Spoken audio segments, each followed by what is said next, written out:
నమస్తే, welcome to Riya news. ఆంధ్రప్రదేశ్లో ఇప్పుడు రాజకీయం అంతా నారా లోకేష్ చుట్టూనే తిరుగుతోంది. వైసీపీ ప్రధానంగా నారా లోకేష్ను టార్గెట్ చేస్తోంది. నిన్న మొన్నటి వరకు చూసాం, ముఖ్యమంత్రి కేవలం మైకులకు మాత్రమే పరిమితం, వెనకుండి నడిపించేదంతా లోకేష్ అని ప్రచారం చేయటం.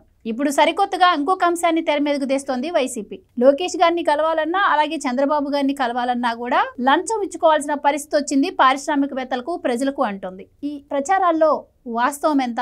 ఇలాంటి విషయాలు తెలుసుకుందాం. మనతో పాటు ఉన్నారు సీనియర్ జర్నలిస్ట్ దుర్గా కుమార్ గారు. నమస్కారం అండి. నమస్కారం మా గోవర్ధని, మన వీక్షకులకు కూడా. సార్, వైసీపీ ఈరోజు ఒక కథనాన్ని ప్రచురించింది, అలాగే సోషల్ మీడియాలో కూడా అదే ప్రచారం చేస్తూ ఉంది. చిన్నబాబు దర్శనానికి 40 లక్షలు అని చెప్పి. అంటే చంద్రబాబు గారిని కలవాలన్నా, లోకేష్ గారిని కలవాలన్నా కూడా ఎవరైనా, ప్రజలైనా కూడా, పారిశ్రామికవేత్తలైనా కూడా డబ్బులు ఇచ్చుకోవాల్సిన పరిస్థితి ఏర్పడింది అంటుంది. అసలు వైసీపీకి ఈ మాట అనే అర్హత ఉందా? మరి రోజు ప్రజా దర్బార్ పెట్టి నారా లోకేష్ గారు ప్రజల్లోనే ఉంటూ ఉన్నారు, కానీ అసలు ఈ వార్తల్లో నిజం ఎంత? మీ ఉద్దేశం ఏంటి? ఇది ఒక సామెత ఉంది కదమ్మా, పురుషుల్లో పుణ్య పురుషులు వేరయ్యా అని. అలాగే ఈ రాజకీయ పార్టీల్లో కూడా కొన్ని స్వల్పకాలిక రాజకీయ పార్టీలు ఉన్నాయి, కొన్ని దీర్ఘకాలిక రాజకీయ పార్టీలు ఉన్నాయి. వైఎస్ఆర్సీపీ వచ్చిన ప్రయోజనం, ఒక లక్ష్యం ఏంటంటే ఒక్కసారి మాకు అధికారం ఇవ్వండి అని వచ్చింది. ఒకసారి ప్రజలు అధికారం ఇచ్చారు, ఒకసారి ఉపసంహరించేశారు. ఎందుకంటే వాళ్ళు సుదీర్ఘకాలం రాజకీయాల్లో ఉండాలనే ఉద్దేశంతో వాళ్ళు రాలా. కేవలం ఒక్కసారి వస్తే చేయగలిగినంత అవినీతి చేసి, అక్రమాలు చేసి మేము మోటాముల్లి సర్దుకెళ్ళిపోతాము. ఇప్పటికీ క్విడ్ ప్రోకో ద్వారా, మనీ లాండరింగ్ ద్వారా రాజశేఖర రెడ్డి ముఖ్యమంత్రిగా ఉన్నప్పుడు తండ్రి సాటు బిడ్డగా సంపాదించింది ఒక ఎత్తు అయితే, ఈ ఒక్కసారి స్వయంగా అధికారం వచ్చి ముఖ్యమంత్రిగా ఎలా సంపాదించాలో జగన్మోహన్ రెడ్డి గారికి తెలిసినంత దేశంలో ఏ రాజకీయ పార్టీ నేతకి, ఏ ముఖ్యమంత్రికి, ఏ ప్రధానమంత్రికి కూడా తెలియదంటే అతిశయోక్తి కాదు. అంత సంపాదన అనేది కేవలం జగన్మోహన్ రెడ్డి గారు 5 సంవత్సరాల్లో సంపాదించాడు. రాజశేఖర్ రెడ్డి గారి టైంలోనూ సంపాదించారు. అది వాళ్ళ ఇతర పార్టీలు కూడా అదే ఉద్దేశంతో ఉంటారని అనుకుంటున్నారు. కానీ తెలుగుదేశం పార్టీ ఒకసారి రాజకీయం చేసి అధికారం అనుభవించి అంతర్ధానం అయ్యే పార్టీ కాదు, ప్రజలతో సదా మమేకమై ఉండే పార్టీయే. అట్లా గనక ఒకేసారి గనక ఉండి వెళ్ళిపోతాం కాబట్టి మేమేదో అక్రమార్జన చేసుకుంటే అయిపోయేది ఏం లేదు, పోతే అధికారమే, పార్టీ ఉండనప్పుడు అధికారం ఎందుకు అని అనుకుంటారు. కానీ ఈ పార్టీ 1982లో పెట్టిన పార్టీ, అనేక సార్లు జయం అపజయం అన్నీ చూసుకుంటా వస్తున్న పార్టీ. అందులోనూ మొన్న చంద్రబాబు నాయుడు గారు చాలా స్పష్టంగా చెప్పింది ఏంటంటే, మేము 2019లో కొంచెం అజాగ్రత్తగా ఉన్నాము, అప్రమత్తతగా లేకపోవటం వలన మేము దెబ్బతిన్నాము. జగన్మోహన్ రెడ్డి అబద్ధాలు ప్రచారం చేస్తున్నా ప్రజలు నమ్మరు అనే ఒక ధైర్యంతో ఉన్నాము. కానీ జగన్మోహన్ రెడ్డి ఆ అవకాశాన్ని పూర్తిగా ఉపయోగించుకుని తను రాజకీయ లబ్ధి పొందాడు. ఇప్పుడు మాకు తెలిసింది అటువంటి వ్యక్తుల పట్ల అప్రమత్తంగా ఉండి ఎప్పుడు తప్పు మాట్లాడినా అప్పుడే ఖండించాలి అనేది మాకు ఇవాళ అర్థమైందని మొన్న పిక్కి సమావేశంలో చెప్పారు. ఎందుకు చెప్పారంటే, పెట్టుబడిదారులు జగన్మోహన్ రెడ్డి పరిపాలన చూసిన తర్వాత ఆంధ్రప్రదేశ్లో తప్ప ఎక్కడైనా బ్రతకొచ్చు, కానీ ఇక్కడ మాత్రం పెట్టామంటే మనం సంపాదించడం కాదు, మనం వాళ్ళకి బలవ్వాల్సిందేను జగన్మోహన్ రెడ్డి కోటరీకని. సజ్జల రామకృష్ణారెడ్డి కూడా ఒక మాట చెప్పాడు, అమరావతి లాంటి ప్రతిష్టాత్మక సంస్థ తన ఇళ్ళ లేదు, మేమే పంపించేసాం, మేమే తవిలేసామని చెప్పాడు. అంటే వాళ్ళకి ఏంటంటే పారిశ్రామికవేత్తలంటే ఒక జిలేబీలాగా తినటానికి పనికొస్తారనమాట. వాడు ఏమన్నా అయిపోయి మన కడుపు నిండాలి, మన నోరు తీపవ్వాలని. అట్లాంటి దృక్పథం ఉంది కాబట్టి వాళ్ళు ఏమనుకుంటున్నారంటే చంద్రబాబు నాయుడు గారు, లోకేష్ కూడా ఇలాంటి పద్ధతే పాటిస్తున్నారేమో అనుకుంటున్నారు. మొన్నటిరాక ఉండిల్లింది వాళ్ళే కదా అధికారంలో. తెలుగుదేశంకి విపరీతమైన ప్రజాదరణ ఉంది, పారిశ్రామికవేత్తలతో వ్యక్తిగత సంబంధాలు ఉన్నాయి. దట్టు చంద్రబాబు గారు కూడా నిత్యం మంత్లీ ఆయన పెన్షన్ ఇవ్వడానికి పెన్షన్దారులు ఇంటికి వెళ్తున్నారు.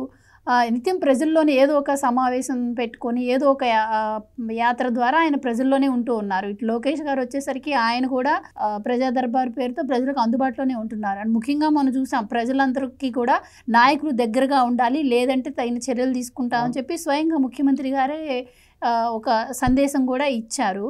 ఇలాంటి టైంలో మరి జగన్మోహన్ రెడ్డి గారు అధికారంలో ఉన్నన్ని రోజులు ప్రజల దగ్గరికి ఎప్పుడు ఆయన వచ్చింది లేదు, ప్రజలు ఆయన దగ్గరికి రానిచ్చింది లేదు. మధ్యలో అంతా సజ్జల రామకృష్ణారెడ్డి గారే మేనేజ్ చేశారని, ఈవెన్ సొంత పార్టీ నుంచి వచ్చినటువంటి ఆయన దగ్గర బంధువులు కూడా అదే విషయాన్ని చెప్పారు. శ్రీనివాసరెడ్డి చెప్పాడు.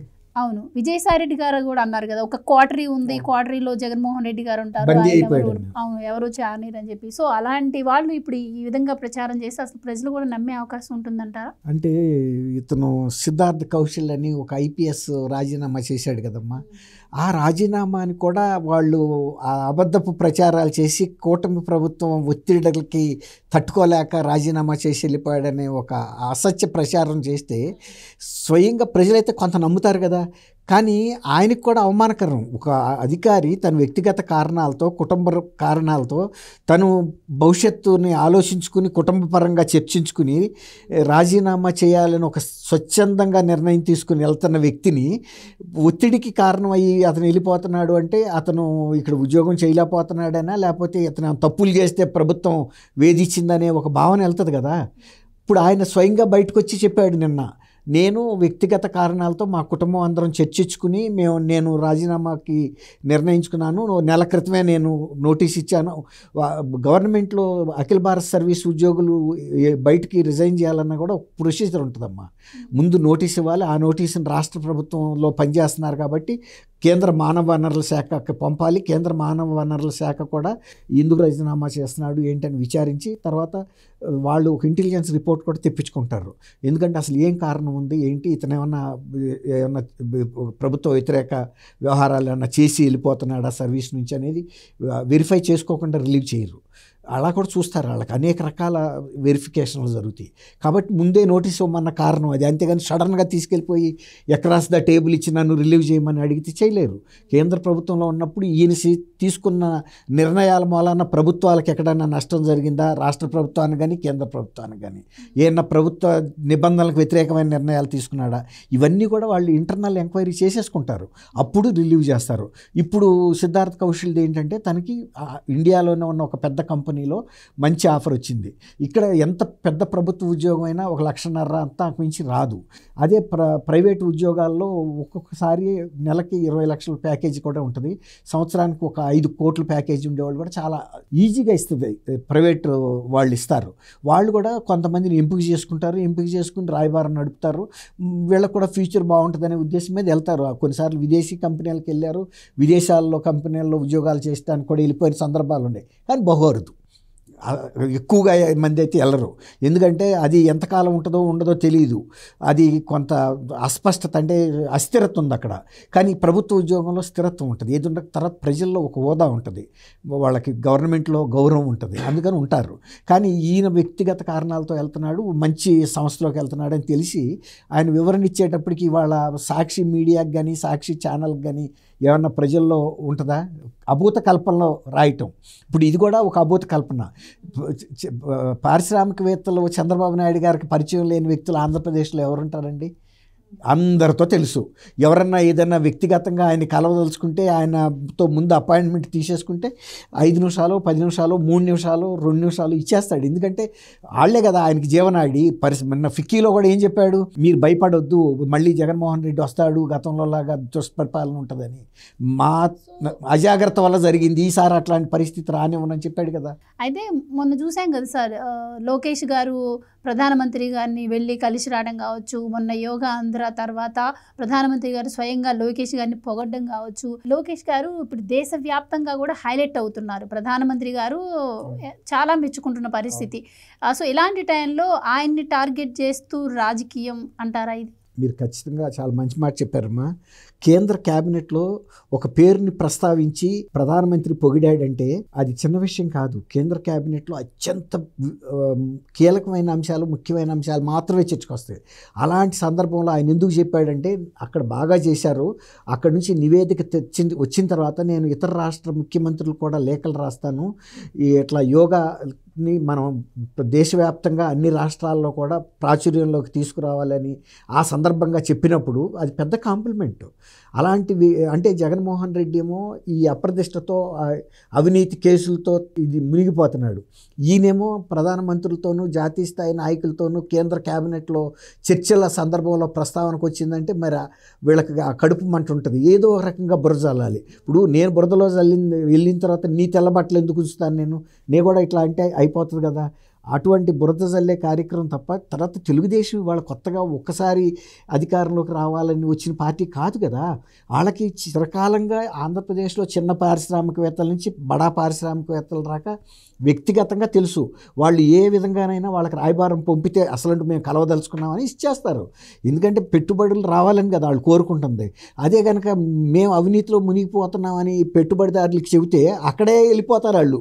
ఇక్కడే అవినీతి మొదలైందంటే ఇంకా మన పెట్టుబడులు ఇక్కడ పెడితే ఇక ఏ స్థాయిలో ఉంటుందని, అంతే కదా. పారిశ్రామికవేత్తల్లో కూడా వచ్చే వాటిని రానికుండా వాళ్ళు ఒక అనుమానం అదే కాదు, వ్యక్తిగత ప్రతిష్టను కూడా దెబ్బతీయటం. అంటే ప్రజల్లో వ్యక్తిగత ప్రతిష్టను దెబ్బతీయటం ద్వారా మేమే కాదు కూటమి ప్రభుత్వంలో కూడా అవినీతి ఉందని చెప్పుకోవటం అనమాట. వీళ్ళని అవినీతితో డిస్క్వాలిఫై చేశారు, మీరు పనికిరారు అని. మేమే కాదు వాళ్ళు కూడా అవినీతి, అసలు కలవటానికి కూడా డబ్బులు తీసుకుంటున్నారు అని మొదటే ఒక నింద వేయటం అనమాట. బట్టకాల్చి మీదేస్తే వాళ్ళు దులుపుకుంటారని. కానీ నిన్నటికి నిన్న అసత్య ప్రచారాలు. తర్వాత సింగయ్య ఆయన కారు కింద పడిపోయి చనిపోతే అంబులెన్స్లోకి లోకేష్ గారు మనుషులు వెళ్ళి చంపేశారని చెప్పటం అంటే ఎంత అపహాస్యంగా ఉంది, అసహ్యంగా, అంటే నమ్మశక్యంగా ఉందా. తర్వాత వాళ్ళ భార్యని ఇంటికి పిలిపించి ఆమెని 50 మంది లోకేష్ గారు మనుషులు వచ్చి బెదిరించారని ఆమెతో చెప్పించారు ఆ బంగ్లాకి పిలిపించి. లోకేష్ గారికిను సింగయ్యకి ఏమైనా పరిచయం ఉందా, ఏమన్నా తెలుసా? ఆయన వెళ్ళి కారు కింద పడతాడని ఎవరన్నా ఊహించారా? సింగయ్య ఇంటికి వెళ్ళి ఆమెను బెదిరిస్తే లోకేష్ గారికి వచ్చే లాభం ఏంటి? అంటే ఒకదానికి పొంతం లేదు. వాళ్ళు మనుషుల్ని అపఖ్యాతి పాలు చేయటం కోసం ప్రతి సందర్భాన్ని ఉపయోగించుకునేది. ఇక్కడ ఏమన్నా పొంతనుందా ఈ రెండింటికి మధ్యలో? కాబట్టి ఇప్పుడు మీరు అన్నారు కదా, కరకట్ట కార్యాలయంలోకి వెళ్ళాలంటే 40 లక్షలు తీసుకుంటున్నారని. ఇది ఎంత నిజమో, వివేకానంద రెడ్డి గారిని చంద్రబాబు లోకేష్ కలిపి చంపటం ఎంత నిజమో, ఇలా సింగయ్యని చంపటం ఎంత నిజమో, ఇది కూడా అంతే నిజం. ఇక దీనికోసం ప్రత్యేకంగా చెప్పక్కర్లా. ఇక సాక్షిలోను సాక్షి ఛానల్లో వచ్చే వార్తల్లో వాస్తవాలు ఎంతో ప్రజలందరికీ కూడా తెలుసు. Right sir, thank you so much. Thank you అమ్మా గోవర్ధని మనోవీక్షకులు. Please subscribe to Leo news for more videos.